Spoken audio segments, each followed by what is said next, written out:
মাঠে দাগ কাটা, বালু ফেলা, দেয়ালে রং করা সহ ঐতিহাসিক শোলাকিয়া ময়দানকে জামাতের উপযোগী করার কাজ শেষ হয়েছে। এবারও শোলাকিয়ায় দেশ বিদেশের লাখো মানুষের ঢল নামবে বলে আশা করছেন স্থানীয়রা। 4 স্তরের নিরাপত্তার পাশাপাশি মাঠে থাকবে সাদা পোশাকের পুলিশ।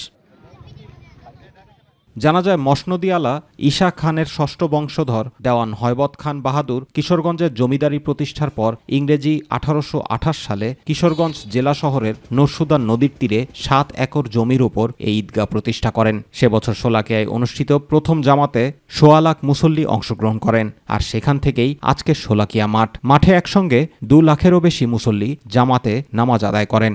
ঈদের নামাজে লক্ষ লক্ষ মানুষ এখানে আসে এবং একসাথে নামাজ পড়ে। বিগত বছরের মতো আগত মুসল্লিন কেরাম শান্তি সুস্থ নিরাপত্তার সাথে ঈদের জামাত উপভোগ করতে পারবে। মুসল্লিদের জায়নামাজ ছাড়া অন্য কিছু না নিয়ে ঈদগাহে প্রবেশ করতে বলা হয়েছে। ঈদের আগের দিন ও ঈদের দিন গুরুত্বপূর্ণ পয়েন্টগুলোতে নির্বাহী ম্যাজিস্ট্রেট দায়িত্ব পালন করবেন। দেশের বিভিন্ন স্থান থেকে মুসল্লিরা আগমন করেন এবং এই মুসল্লিদের থাকা খাওয়ার সুব্যবস্থা করে থাকেন জেলা প্রশাসন। রেওয়াজ অনুযায়ী জামাত শুরুর আগে শটগানের 6টি ফাঁকা গুলি ছোড়া হবে। জামাত শুরুর 5 মিনিট আগে 3টি, 3 মিনিট আগে 2টি এবং 1 মিনিট আগে 1টি গুলি ছুড়ে নামাজের জন্য মুসল্লিদের সংকেত দেওয়া হবে। সম্মানিত মুসল্লিদের কোনো প্রকার হয়রানির শিকার হতে না হয় সে বিষয়ে সর্বোচ্চ নিরাপত্তা ব্যবস্থা গ্রহণ করা হচ্ছে। পুলিশের পক্ষ থেকে 4 স্তরের নিরাপত্তা নিশ্চিত করা হবে, সেভাবে ব্যবস্থাপনা গ্রহণ করা হয়েছে। পোশাকে পুলিশের পাশাপাশি এখানে সাদা পোশাকের পুলিশ ডিপ্লয় থাকবে। আপনাদের মাধ্যমে আমি দেশের ধর্মপ্রাণ মুসলমানদেরকে এই জামাতে অংশগ্রহণ করার জন্য আমন্ত্রণ জানাচ্ছি। এদিকে বাংলাদেশ রেলওয়ে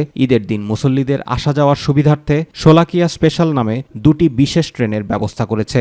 মুসল্লিদের আগমনের জন্য 2টি বিশেষ ট্রেনের ব্যবস্থা করা হয়েছে। একটি ভৈরব থেকে আসবে, যেটা ছাড়বে সকাল 6টায় এবং এখানে পৌঁছাবে সকাল 8টায়।